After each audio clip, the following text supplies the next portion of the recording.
Hey, everybody, welcome to the PD podcast and blog, vlog, whatever you're doing to watch this right now. I just want to say thanks for tuning in and giving me a few minutes of your time.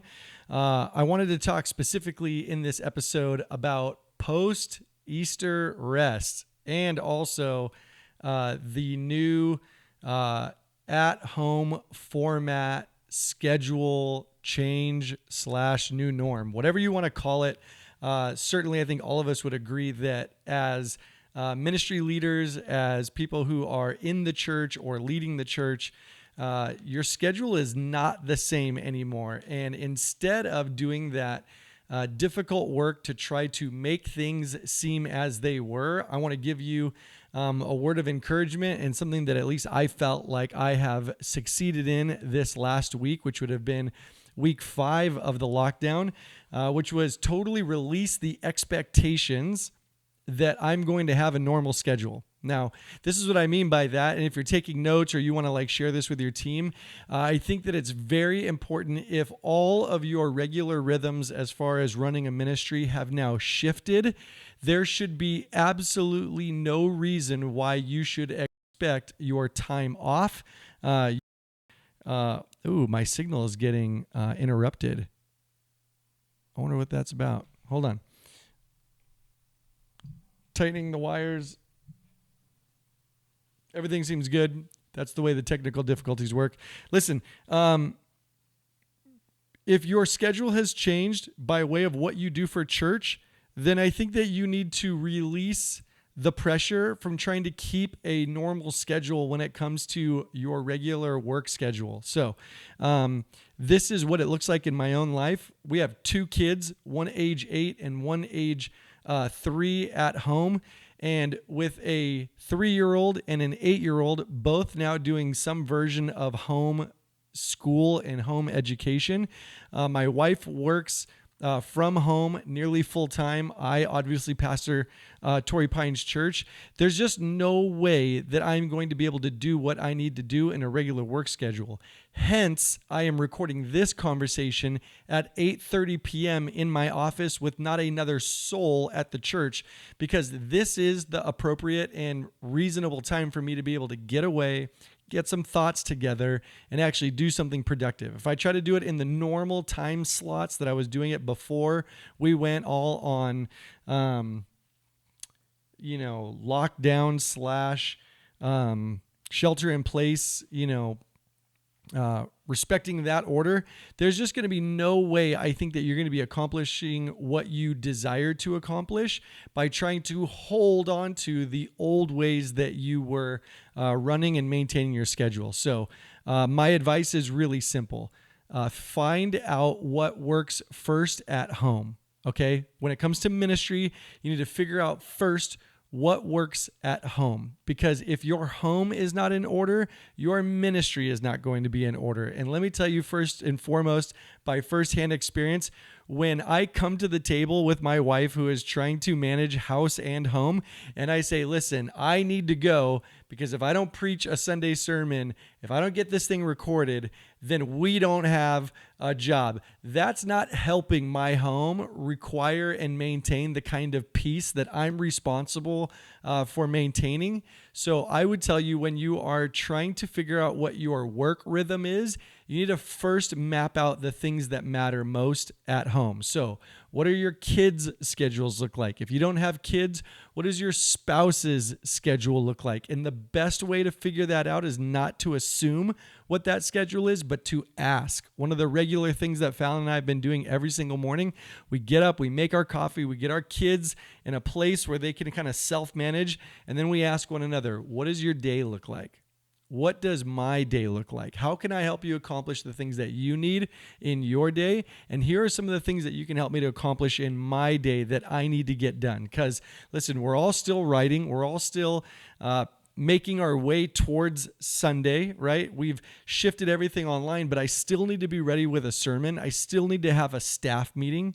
I still need to be calling back the people at my church and keeping that personal touch. We need to be doing all the same pastoral rhythms that we've done.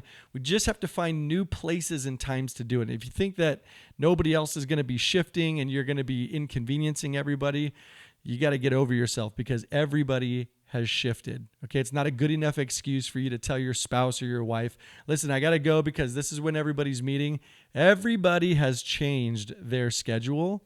Your first job is to figure out how to serve your home and then approach your ministry. Let me say that again. Your first job is to serve your home, figure out the rhythm there, and then build your ministry schedule around taking good care of your home and your family. So if you need to come in at 8:30 at night to knock down content, so be it. If you need to get up super early to study for the weekend, so be it. Do what it takes and shift your schedule. Stop trying to hold on to the schedule the same way we're seeing some people try to hold on to their stage as a way of producing content. And you just got to realize it's time to change, right? It's not going to be forever, but in this moment, don't be the person who's inconveniencing everybody on your staff by trying to maintain these same time slots, because everybody's world is shifted. And if yours is different, you have to believe that everybody else's is different also. So when it comes to scheduling, be okay with the change. Give permission to your team to shift their worlds and watch how your team responds to you just loosening the bolts a little bit on when and how we get things done. The second thing, as I round out this conversation, is how to appropriately take time off. Now, I used to take 2 days, kind of like because I was still responding to emails. So I call it like a 1.5 day Sabbath.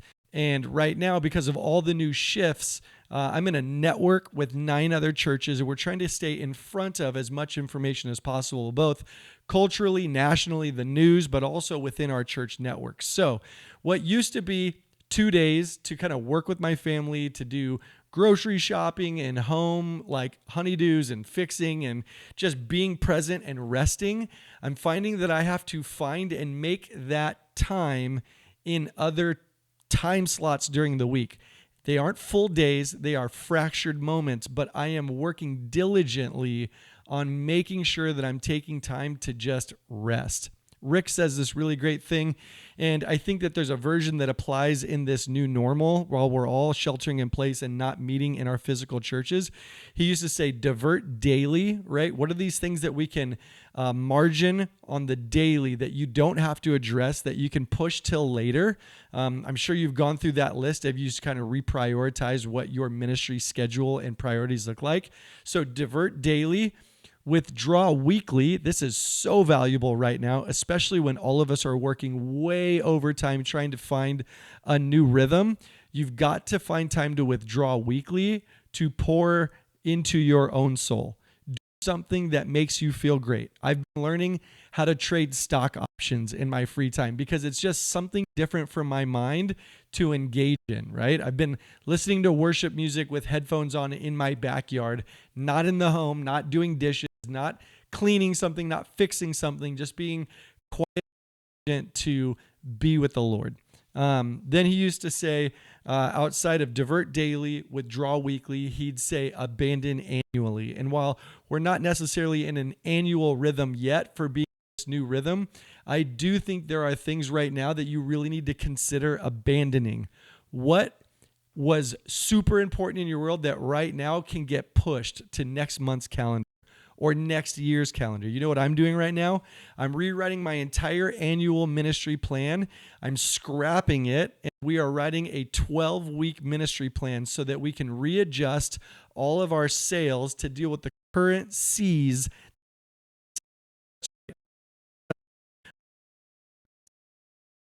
To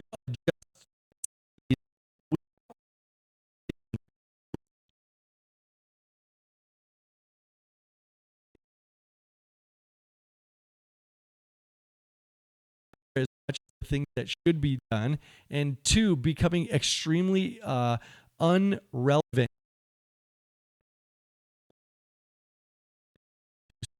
Let me schedule, rewrite your personal schedule, and start to figure out those optimal times when you can lean in, both to get work done, to rest. That's my advice for you. Share a conversation with somebody, and I'll talk to you guys on the next episode.